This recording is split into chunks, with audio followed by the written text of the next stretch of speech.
చంద్రబాబు నాయుడు గారి సింగపూర్ పర్యటనకు సంబంధించినటువంటి అనేక అంశాల గురించి మనతో మాట్లాడడానికి ప్రముఖ పొలిటికల్ అనలిస్ట్ కేఎస్ ప్రసాద్ గారు ఉన్నారు. ఆయనతో చర్చిద్దాం. సార్ నమస్తే. నమస్తే సార్, బాబు గారికి చుక్క ఎదురైందని ప్రధానంగా వినిపిస్తున్నటువంటి ఒక వాదన సార్. అంటే ఆయన ఏదో తీసుకురావడం కోసం వెళ్ళినట్టుగా, వాళ్ళు అక్కడ తిరస్కరించినట్లుగా, లేకపోతే వాళ్ళ యాక్సెప్టెన్సీ తక్కువైంది అన్నట్లుగా ఇంకా మాట్లాడుతూ ఉన్నారు సార్. అసలు అమరావతికి ఏ నీడ్ ఉందంటారు? సింగపూర్ వాళ్ళు ఎందుకు నీడు? ప్రజలకి కొన్ని విషయాలు చెప్పాలండి సార్. ఇది మరి టూ మచ్ అయిపోయింది. అసలు ఈ మీడియా అసలు చేస్తున్న పని కన్నా అనవసరమైన చెత్త చెదారం, ఈ కోలాటాలు, ఈ చుట్టూ నాకు తెలిసి తానా సభలు, ఆటా సభలు ఏవో ఈ అమెరికాలో అవుతాయి. ఏమైనా కొత్తగా ఏమైనా సింగపూర్లో స్టార్ట్ అయ్యాయని అనిపించింది నాకు చంద్రబాబు గారి పర్యటన చూస్తే. ఎందుకలా? అది తప్ప నాకు ఇంకేం కనబడలే. తర్వాత ఏదో చాలామంది విదేశాల్లో ఉన్న తెలుగుదేశంకి సంబంధించిన అభిమానులు అందరూ ఎప్పుడైతే బ్రహ్మాండంగా సపోర్ట్ చేసి 164 స్థానాలు గెలిపించిన తదనంతరంలో కృతజ్ఞత సభలు ఏమైనా పెట్టడానికి సింగపూర్ వెళ్ళారా అని ఇంకోటి అనిపిస్తుంది.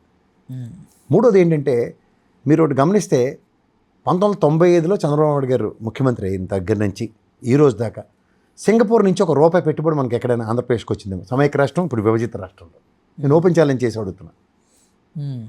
మూడోది అంటే, వార్తలు ఎవరు చదువుతారనా చదవరనా లేకపోతే మనకేం తెలియదు అనుకుంటారో నాకైతే అర్థం కావట్లేదు. అంటే ఈ భౌగోళిక ఛానల్లో పెట్టిన డిబేట్లు, లేదంటే వీళ్ళు రాసిన అడ్డమైన చెత్త వార్తలు రాసి తపేలా పేపర్లో ఇవే ప్రజలు తెలుసుకుంటారు అనుకుంటారా? మీకు రెరా తెలుసు కదా, ఇక టెరాన్ ఉంది తెలంగాణ విడిపోయిన తర్వాత, అంటే రియల్ ఎస్టేట్ రెగ్యులేటరీ అథారిటీస్. అలా సింగపూర్లో సింగపూర్ కన్సార్టిజం అంటారు. నిన్న ఒక తెలుగుదేశం వెబ్సైట్లో నాట్లో నాకు మా మిత్రుడు చెప్పాడు, నాకు వాట్సాప్ అంటారు, ట్విట్టర్ అవన్నీ లేవు. అది చదివితే నాకు చాలా ఆశ్చర్యం వేసింది. 143 కోట్లు సింగపూర్ ప్రభుత్వం, సింగపూర్లో ఒక సంస్థ దగ్గర డిమాండ్ చేశారు. లేదా ఏదో విధంగా జగన్మోహన్ రెడ్డి గారు 143 కోట్లు లంచం అడిగారని. కామెడీకి కూడా అర్థం ఉండాలి. బుద్ధి జ్ఞానం లేని తనానికి నిదర్శనం. 143 అంటే ఐ లవ్ యూ కాబట్టి 143 crores అడిగాడండి. ఎర్రిమాలో కాలంలో పిచ్చిమాలో కాలంలో నాకు అర్థం కావట్లేదు. ఇప్పుడు రెరాకి ఈక్వలెంట్గా సింగపూర్ కన్సార్టిజాన్ని జగన్మోహన్ రెడ్డి ప్రభుత్వం రద్దు చేసింది. అంటే రెరాలో ఎవరు ఉంటారు? రియల్ ఎస్టేట్ వ్యాపారం చేసేవాళ్ళు ఉంటారు. ఈ సింగపూర్ కన్సార్టిజం అంటే అర్థం ఏంటంటే, సింగపూర్లో ఉన్న రియల్ ఎస్టేట్ వ్యాపారాలు చేసేవాళ్ళు, లేకపోతే మంచి బిల్డర్స్ ఎవరైతే ఉంటారో 10 మందో 50 మందో 100 మందో, వాళ్ళు గవర్నమెంట్ ఆఫ్ సింగపూర్కి అప్లై చేసుకుంటే ఏమని, మేము ఏషియన్ కాంటినెంట్లో కానీ, లేకపోతే ఆంధ్రప్రదేశ్లో కానీ, లేకపోతే వరల్డ్లో కానీ ఎక్కడైనా మేము కన్స్ట్రక్షన్స్ చేస్తామంటే చెయ్యండి అని అప్రూవల్ ఇచ్చేది. 2 విషయాలు ఇక్కడ. అది కన్సార్టిజం అంటారు. జగన్మోహన్ రెడ్డి సింగపూర్ కన్సార్టిజాన్ని రద్దు చేయడం అంటే, సింగపూర్ నుంచి వచ్చి కట్టేవాళ్ళు మాకు వద్దు. దాని అర్థం ఏంటి? సింగపూర్ కన్సార్టిజాన్ని రద్దు చేశారంటే సింగపూర్ నుంచి వచ్చి కట్టేవాళ్ళు మాకు వద్దు అని. అంటే ఇండియాలో ఉన్న ఏ కాంట్రాక్టర్ని వచ్చి కట్టొచ్చు కదా, ఎల్ఎన్టీ వాడు కానీ, షాపూర్జీ పాలంజీ గారు కానీ, వీళ్ళందరూ ఎవరైనా వచ్చి కట్టవచ్చు కదా. ఇది కదా దీని అర్థం. లేకపోతే మెగా ఎవడైనా కట్టొచ్చు, లేకపోతే మైహోమ్ కట్టొచ్చు, లేకపోతే ఎస్వీఆర్ వాడైనా కట్టొచ్చు, లేకపోతే నాగార్జున కన్స్ట్రక్షన్స్ వాడు కట్టొచ్చు. ఇదే కదా దాని అర్థం. అంటే సింగపూర్ కన్సార్టిజాన్ని రద్దు చేసాం అంటే, సింగపూర్ ప్రభుత్వం అనుమతితో సింగపూర్ నుంచి వచ్చి కట్టేవాడు మాకు వద్దు అంటే, ఎవరి దగ్గర లంచం తీసుకుంటాడు జగన్మోహన్ రెడ్డి? తలతోక ఉందా? బుర్రలెంతనం వార్తనే కదా, బుర్ర తక్కువ వార్తనే కదా. రెండో వార్త, ఇప్పుడు నిన్న సింగపూర్ గవర్నమెంట్ ఏమని చెప్పింది, మేము ఏ విధమైన కట్టడాలకి ఆంధ్రప్రదేశ్లో సింగపూర్ ప్రభుత్వం నుంచి ఎవరికి అనుమతులు ఇవ్వలేదు, వీఆర్ నాట్ ఇంట్రెస్టెడ్. దీనికన్నా ముందు ఏం చెప్పింది, we are not doing any startup businesses with Andhra Pradesh అన్నప్పుడు, స్టార్టప్లు జగన్మోహన్ రెడ్డి వలన రాలేదు, జగన్మోహన్ రెడ్డి వలన కంపెనీలు తరలిపోయి అంటే, గ్రాసిమ్ మీ ఆయనలో వచ్చిన ఒప్పందమే కదా. మరి గ్రాసిమ్ గ్రౌండ్ అయింది జగన్మోహన్ రెడ్డి కదా రిబ్బన్ కట్ చేసింది. అంటే నిజంగా జగన్మోహన్ రెడ్డి గారికి నిజంగా వెంజంటా ఉండి ఆంధ్రప్రదేశ్ రాష్ట్రం అంటే కక్ష ఉంటే, 14 నుంచి 19 జరిగిన ఒప్పందాలకు అనుగుణంగా వచ్చిన గ్రాసిమ్ కంపెనీ కూడా తరలిపోవాలి కదా. ఎందుకు వెళ్ళలే? అంటే మీరు చెప్పి అబద్ధాలనే కదా. మీరు రాసిన దిక్కుమాల వార్తల వల్ల అబాస్ ఫాలో అవుతుంది ఎవరు? తెలుగుదేశం, చంద్రబాబు నాయుడు గారు.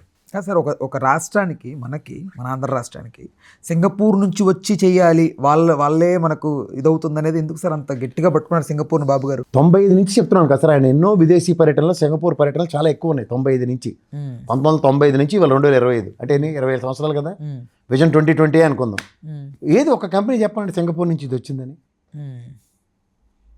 నేనేమో మహారాష్ట్ర నుంచి వెళ్ళి అక్కడ సెటిల్ అయిన మరాఠా ఎలక్ట్రానిక్స్ వాళ్ళతో మీటింగ్ పెట్టుకున్నాను, ఏమైనా వీలైతే ఆంధ్రప్రదేశ్లో పెట్టండి అని.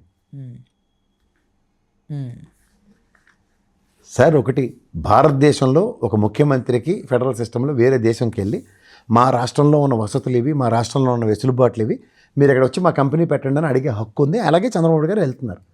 కానీ యాజ్ ఇఫ్ ఈయన వెళ్తే అద్భుతాలు జరిగిపోతే వచ్చేస్తాయి అంటే మాత్రం కోలాటం ఆటలు ఆట తానా సభలకి ధీటుగా సింగపూర్ వాళ్ళు కూడా చేశారని గర్వించి వాళ్ళకి ఇలా 2 చేతులు ఎత్తి దండం పెట్టాలి. చేసింది ఒకటే ఏంటంటే, ఇప్పుడు మీరు మీ బాబుని ఒక బీఆర్కి చదివిస్తారు అనుకోండి, ఆర్కిటెక్ట్. అరే ప్రసాద్ అంకుల్కి ఇల్లు కట్టుకుంటున్నట్ట, మంచి డ్రాయింగ్ వేసేవరా ఆయన ఇల్లు ఎలా కట్టుకోవాలో అంటే దాని అర్థం ఏంటి? సింగపూర్తో వీళ్ళకున్న ఒప్పందాలు, వీటికి సంబంధాలకి ఒక మంచి 34,000 ఎకరాలు మీకు రైతుల దగ్గర నుంచి తీసుకున్నారు కదా, 29 గ్రామాల్లో త్యాగం చేసి ఇచ్చిన దగ్గర ఇలా నవనగరాలు కట్టడానికి మేము మంచి డ్రాయింగ్లు వేసిస్తామని ఇచ్చారు. అదే కదా ఆయన చెప్తుంది.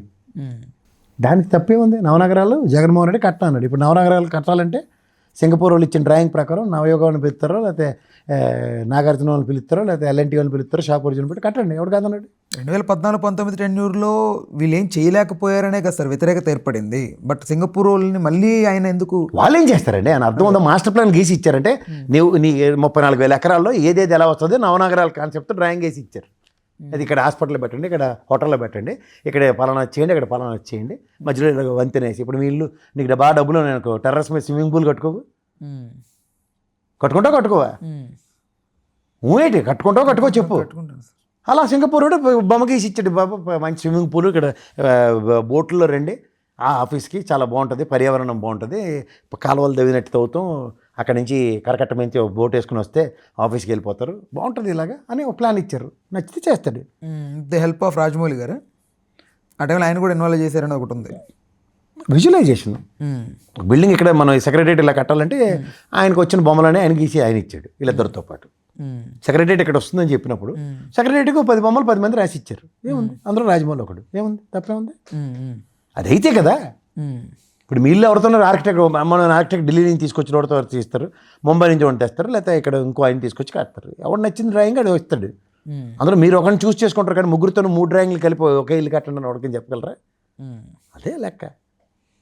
సో ఇక్కడ ఓవరాల్గా ఏంటంటే జగన్మోహన్ రెడ్డి అనే వ్యక్తిని బదనాం చేద్దాం, సింగపూర్ నుంచి ఏదో జగన్మోహన్ రెడ్డి ఏదో 2 చేతులు పెట్టి ఆపేశాడు అంటే, సింగపూర్ కన్సల్టేటివ్ అంటే మన రెరాకి సింగపూర్ వెళ్ళి ఇల్లు కట్టే సామర్థ్యం అంటే ఆంధ్రప్రదేశ్ గవర్నమెంట్కి అప్లై చేసుకుంటుంది. సార్ నాగార్జున కన్స్ట్రక్షన్ వాడుకో లేదా నవయోగ వాడుకో మేము సింగపూర్లో భవనం కట్టడానికి పర్మిషన్ ఇవ్వండి సార్, వీళ్ళు కడతామంటే ఇచ్చుకుంటాడు, వెళ్ళి కట్టుకుంటాడు. ఏముంది దాంట్లో? అలా సింగపూర్ వాడికి ఆ ప్రభుత్వం చెప్పింది కట్టొద్దు, మామూలు కట్టరని. ప్రపోజల్స్ని సింగపూర్ రిజెక్ట్ చేసింది అనడానికి ప్రధాన కారణం ఏంటి సార్? ఏం ప్రపోజల్ రిజెక్ట్ చేసింది? ఇఫ్ ఇన్ కేసు ఇప్పుడు వస్తున్న వార్తల ప్రకారం బాబు గారి కొన్ని ప్రపోజల్ పెడితే వాళ్ళు రిజెక్ట్ చేశారు. ఇప్పుడు నీదే ఇంట్లో ఇల్లు కట్టుకుంటావు, డబ్బులు వస్తాయి, నా దగ్గర 10 రూపాయలు డబ్బులు ఉన్నాయి సార్, నాకు 90 రూపాయలు లోన్ వస్తుంది, ఇల్లు కట్టుకుంటాను. 90 రూపాయలు బ్యాంక్ వాడు లోన్ ఏమనంటే నువ్వు 10 రూపాయలు డబ్బులు ఇల్లు కట్టేతను ఆ సింగపూర్ వాడిని పిలిస్తే ఏమైనా అవుతుందా? పని అవుతుందా అవుదా? ఊయేటి అవుతుందా అవుదా? కష్టమా అవదా? కష్టం సార్. కష్టం కాదు, అవ్వదు. ఫస్ట్ బ్యాంక్ వాళ్ళు లోన్ ఇచ్చి నీ దగ్గర డబ్బులు ఉంటేనే మనం ఏదైనా పని. ఓన్లీ గాలి కబుర్లు చెప్పమంటే ఆడని చెప్తాడు. స్పాన్ ఆఫ్ నో టైం ఎదిగిన విధానం తెలుసు కదా సింగపూర్.